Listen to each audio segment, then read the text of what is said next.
Episode number 257 of the Wholesome Fertility Podcast. On today's episode of the Wholesome Fertility Podcast, I'm going to talk about regulating a part of your menstrual cycle that is typically not giving as much attention when it is irregular, so stay tuned. Welcome to the Wholesome Fertility Podcast. I'm Michelle, a fertility acupuncturist here to provide you with resources on how to create a wholesome approach to your fertility journey.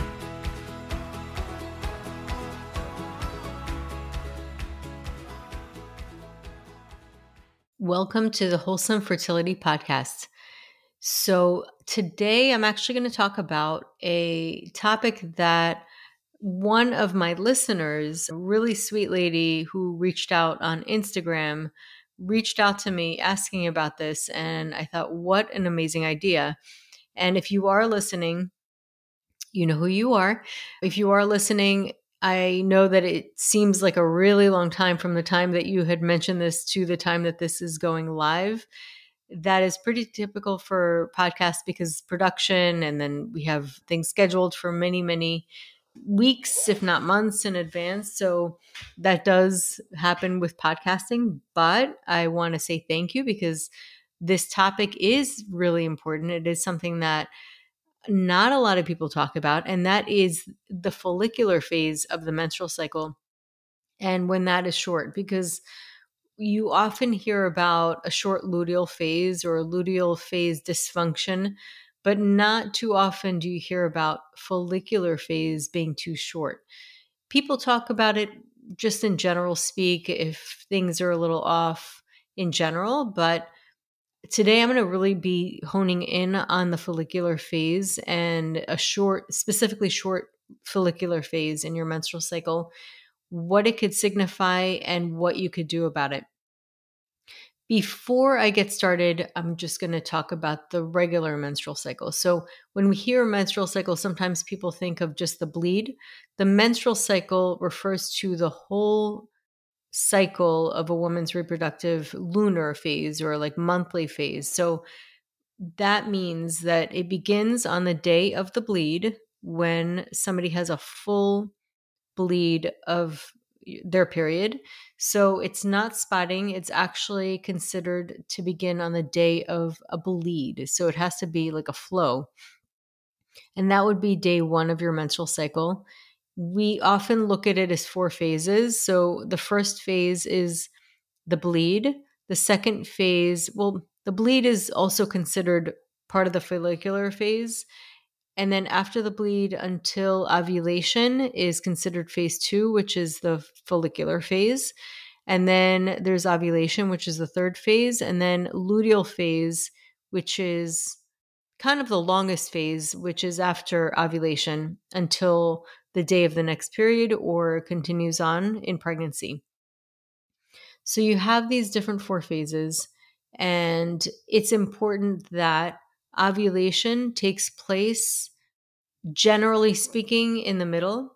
Although I have seen people with short luteal phases getting pregnant and sustaining pregnancy, and sometimes it's kind of like they're normal, or having a generally smaller amount of days in their menstrual cycle. So 26 or 24 within kind of a normal range, still getting pregnant and having a healthy pregnancy. So it does happen. I had a patient of mine, for example, who had 2 babies and she wanted a third, and she came back from the doctor getting the unexplained infertility diagnosis.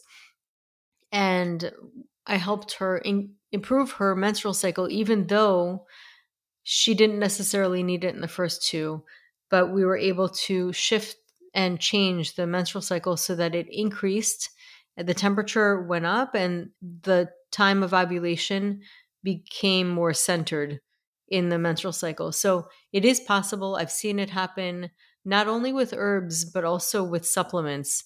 What happens is once it gets implemented, I do see the changes in the temperature. I see the changes in the way the menstrual cycle behaves. And what I mean by that is not just taking LH6, but really doing the BBT charting, which I highly recommend everybody do for at least 1 month. Ideally, at least 2 months, because then it gives you an idea of your pattern, especially if you do it more than 1 month. The first month could be one aspect, but then you want to see that your body's being consistent as well. So it's important to really like observe and watch and see how your monthly cycle is repeatedly. And through taking the BBT, you could see if your temperature is too low, it isn't really increasing enough, or it's too high in some cases. Most of the times I see, if anything, it's a little bit too low. And that can give you some indication that you might want to go to an endocrinologist and just check to make sure your thyroid's functioning well, because sometimes those signs can give you an idea that things aren't really working out, or it's kind of like a little bit of a red flag. And so it's important to make sure, go to the doctor, get checked, and have many different perspectives on your menstrual cycle. So before I even get started on any of this, that is something that I do want to mention, is that even though I do natural medicine, I am very, very encouraging of going to your OB or reproductive endocrinologist and getting tested and having a doctor on your team that can make sure that you're getting the proper diagnosis and the proper possibly medication if you need. It's important to have a medical professional on your team, because you just don't want to mess around if there is something that's underlying and that is something that needs to get addressed. So the follicular phase is a really important aspect of your menstrual cycle. And this is, in Chinese medicine speak, is your yin aspect of your menstrual cycle. So I've talked about yin and yang before on the podcast, and you can go back and look at the yin and the yang probably early on, I think before even episode 10, where I talk about the yin and the yang and what they are.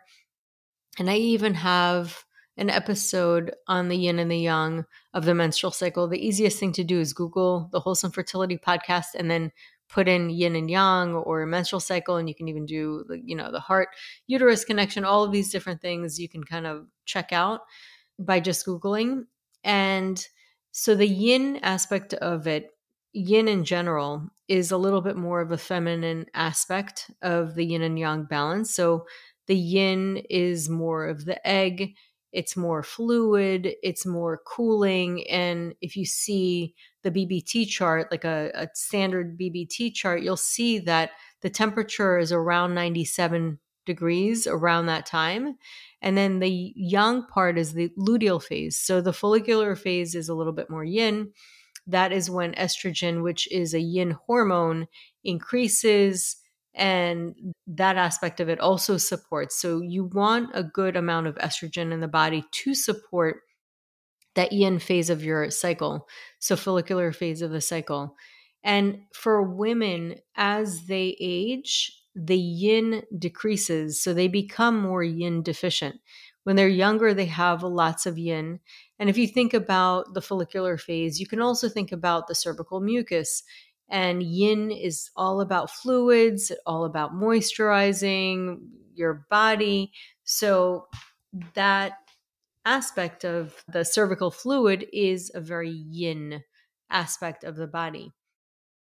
So having the cervical mucus is there to support the sperm and keep the pH to be in a state that it actually supports sperm life and protects it.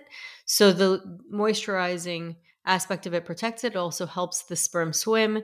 So all of those things are really leading up to this ovulation, kind of like this crescendo of your menstrual cycle. And it is really important that that phase, which is the foundation really of your menstrual cycle, is not missed. It's not too short. So typically you'll find that it can range from anywhere from 12 to 18 days. Some people have longer cycles. And again, it's whatever is your normal. So when you were younger, what was your period like? If that has completely shifted, and I'm talking, when I say younger, I don't mean like when you first got your period, because it's very common to be irregular around the first 2 years of having a menstrual cycle in general. Some people know, but everybody's different again. So look back in your 20s. What was your menstrual cycle then?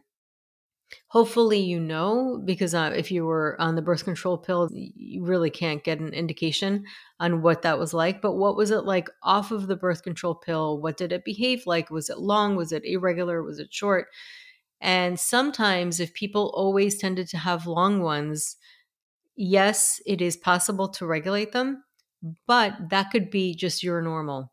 And the same thing could be with having shorter phases as well, or shorter overall menstrual cycles as well. So everybody has their own normal. And if it's always been consistent and it's not like too drastic of a time, then that's when I say that could be just your normal. Like 26 days could be your normal. So that's what you want to look at. You want to look at any major changes at different times of your cycle that have shifted. So clearly, if you have a shorter follicular phase or a luteal phase, it can change your cycle overall. So it could make your cycle shorter. And some of the things that can contribute to that are hormonal imbalances or lower estrogen, because estrogen, again, is the yin aspect of your cycle, or high levels of FSH can also disrupt it. And some typical lifestyle factors that can cause issues are stress or not having enough nutrition, because nutrition is really helping your body and your hormone balance overall. So if you're not getting the right nutrition or having too much exercise, you're utilizing basically your essence. So your essence is something that you're born with. It is something that you can support in fertility health, and that really comes down to the kidney energy. And when that is deficient, or it's being utilized as like kind of your background stores, like your savings account.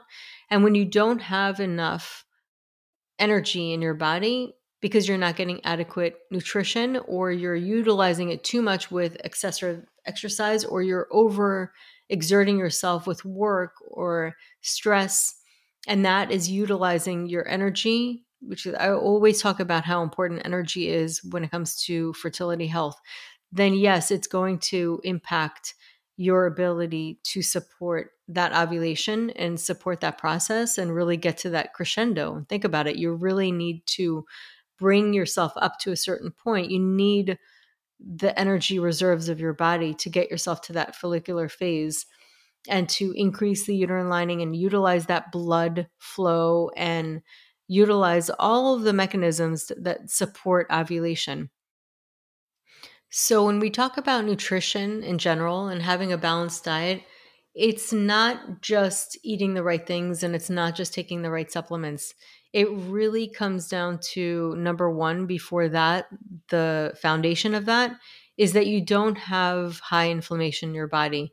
And if you do have any kind of gut imbalances, that can impact your overall inflammation. It can impact your ability to process nutrients, and it can impact your overall energy, because when your energy is focused on trying to regulate inflammation, if your body is constantly having chronic inflammation, it is spending a lot of energy, and that is kind of taking from your immune system constantly in the background. It's almost like I'd like to kind of compare this to technology. When you have a phone or any kind of computer, and your computer is trying to fix something in the background, and you have something else like open in the background constantly, it's going to impact the sharpness or the speed that your computer is able to function. It's going to take away from its normal integrity and function. So the same thing happens with our body. I mean, our bodies are such metaphors of what we see in life in general. And when our body's energy is focusing on something else, it's not able to adequately spend energy on the reproductive health. So there are definitely nutrients that support the follicular phase. So you want to have a balanced diet. You want to have a lot of whole foods. And what I mean by whole foods is foods that grow from the earth. You want to have lots of healthy fats as well. And foods that have healthy fats like coconuts, coconut milk, coconut oil. I love those things. And a lot of people don't have as many sensitivities to coconut products. So I suggest sometimes using even for like a creamer, like a matcha creamer. And I say matcha because I prefer matcha, which is high antioxidant rich and helps also would help egg quality more so than coffee. And if you want to cream that, you can use coconut milk for that. And be sure if you do purchase coconut milk, and I'm talking about like the full fat coconut milk, ones that do not have any fillers. So you'll always notice like guar gum and all these other fillers.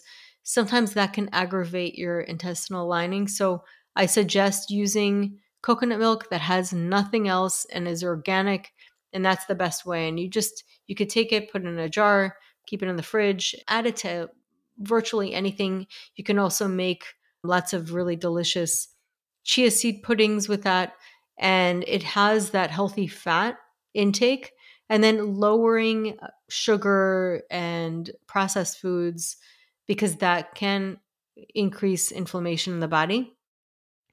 And then having B vitamin rich vitamin C, citrus, vitamin E, zinc, magnesium is really important. All these hormones that you can get from a good quality prenatal to support the body. But again, making sure that you're taking away inflammatory foods.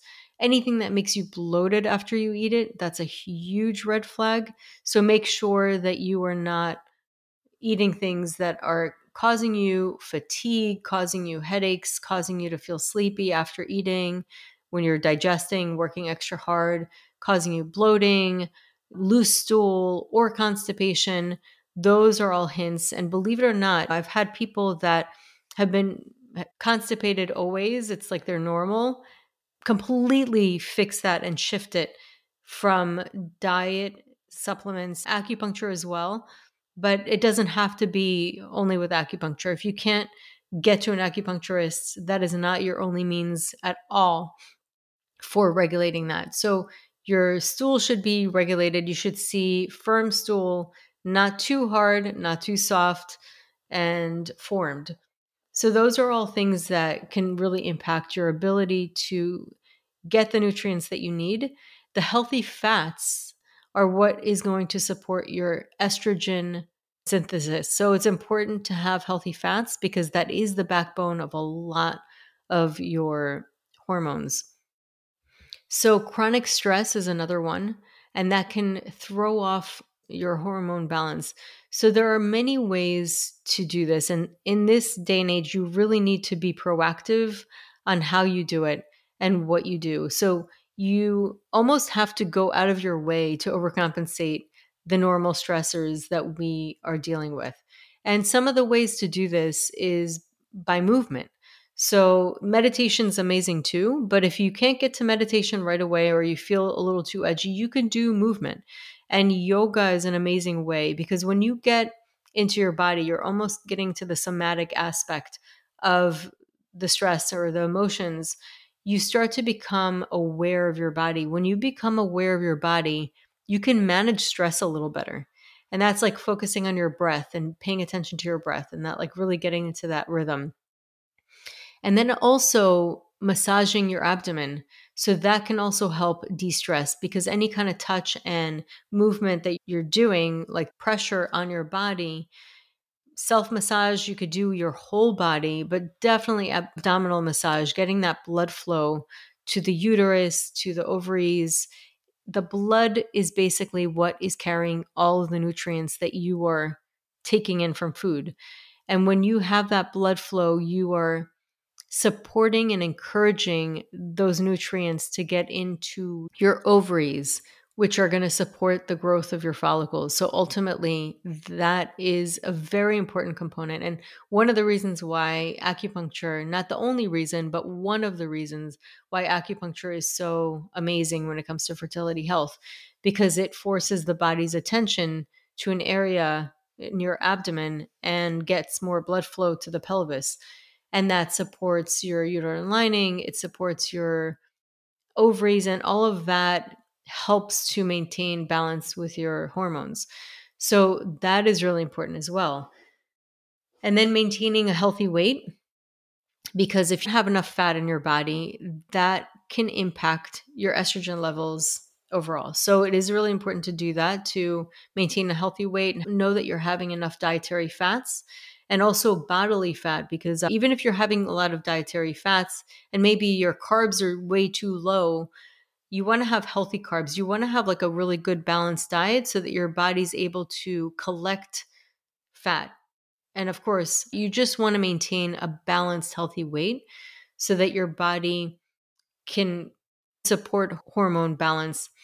And if you have too much fat, that also can impact hormone balance. So, too much, too little, you just really want to balance that yin and the yang in your body. And something that I will say can support it also is maca or Vitex. And those are things that I suggest always talking to a practitioner, because you really need to talk to somebody who knows what they're doing when it comes to herbs, because it's not for everybody. But herbals can definitely support your follicular phase. Again, suggest talking to somebody who knows what they're doing. I also offer online consultations if you guys ever want to work with me, but you could work with anybody really that is a practitioner that understands or can customize specifically for your history, like your body type and how your menstrual cycle has behaved, and really gets a good assessment of you in a customized way, because everybody is so different. And it's important to note that everybody reacts differently to different herbs and different supplements. Even supplements, yes, not all supplements are for everybody. So that's really important. But having supplements like, I mean, this is probably something that everybody can benefit from, is omega-3s, fish oil, because that, again, is a really healthy fat. It lowers inflammation. It can also support that yin phase of the cycle. Actually supports the whole cycle, but specifically having that healthy fat is going to help with estrogen balance as well. And then keeping a track on your menstrual cycle, again, going back to that, is incredibly important, because it does give you an idea of all the implementations that you're making. Is it changing? And then you can start to see if your follicular phase is improving. And what I have found is, even in the most difficult situations, or people with high FSH, for example, or like really off cycles, a lot of these things can get regulated. I mean, there's a lot of hope with implementing lifestyle habits, because, and I repeat this all the time, the body's incredibly resilient. It really wants to be healthy. It really wants to thrive. It just needs help sometimes to understand it, and to also understand the symptoms, because the symptoms are incredibly intelligent ways of the body to let you know like what's off and what it needs. So those are really important aspects. And if you are working with a Chinese medicine practitioner, most of the time they may want to increase the yin aspect of your body. And so they could give you herbal formulas that can increase that yin deficiency, if that is what you have. Again, I'm talking more general now because it's not customized, but sometimes you might have something completely different that is impacting the follicular phase. So again, this is a very general, it's always going to have to be general because I am talking to the general population, but generally speaking, this is what typically could cause imbalances in the follicular phase. Again, I highly recommend getting, really for everybody, a good quality prenatal vitamin, and really to implement some of the things that I was mentioning, having stress lowered. And you really need to go out of your way sometimes to come up with a strategy to lower stress. And that could be movement, it could be breath work, slowing down your breath, paying attention to your breath, becoming mindful of your breath. Typically speaking, stress comes out almost like habitually, or it's more in your mind, in your subconscious mind. Not to say that it's in your mind that you're stressed out, but to say that the feeling of stress usually comes from the thoughts that we have about what is happening. Typically speaking, whatever is happening tends to be a little bit more neutral, believe it or not, even though we don't feel that way. And our perception of it is what causes us to have stress. So sometimes when you get into the present moment, then you really take yourself out of the dialogue of the mind. So even having breaks of that, where you're just focusing on your breath or you're just focusing on the now when you're doing yoga or you're exercising or whatever it is that you're having in the now, can improve and help stress. Now, that being said, if you over exercise, like all things in balance. So if you over exercise, that can cause stress too. It can cause physical stress. And again, it can also cause issues with the follicular phase. So it's important really to have an optimal weight so that you are being supported with your energy production and you don't have excessive energy in the body stored as excess weight, because that will also deplete your energy. So you want to be really in the middle and have a balanced life in every aspect. Same thing with your diet, all of that to really support your follicular phase. And honestly, it also helps overall. Another thing that I will say that I've seen amazing results with is beef liver. So beef liver supports the blood production in Chinese medicine. Well, that's how they explain it. And blood is a yin aspect of the body. It's a yin substance, whereas qi is more of a yang substance. So it is important to also support that blood and support that blood flow. So when you have that, it really can help that aspect of your menstrual cycle as well. So that is something that most people I find don't like to eat actual liver. So I always say, like, having beef liver pills, make sure that it's sourced from grass-fed beef. And I've seen that really being supportive. And magnesium is an incredible, important mineral that a lot of people are deficient in. And that is definitely something that you can supplement on top of already having your prenatals. That can also help with stress and it can help with sleep. Magnesium is a very important mineral to take. So that concludes today's episode. And I'm happy to get suggestions on episodes. I really enjoy hearing feedback from you guys. So if you do have any suggestions or questions, you could reach out to me. I mean, I have some people DM me on my Instagram, which is at the Wholesome Lotus Fertility.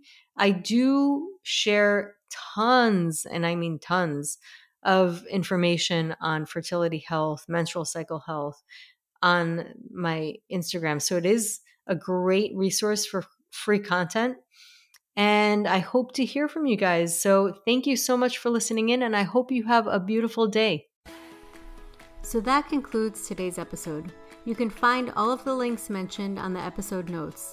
If you're enjoying these episodes, please take a moment to share and leave a review. Reviews mean everything to podcasters, and I really enjoy hearing from my listeners. You can also find me on my website at www.thewholesomelotus.com or email me at info@thewholesomelotus.com. I love hearing from my listeners. If you're interested and want updates as well as a free ebook on my top 10 fertility boosting habits, you can visit my fertility page on www.thewholesomelotus.com. I thank you so much for listening in and hope that you have a beautiful day.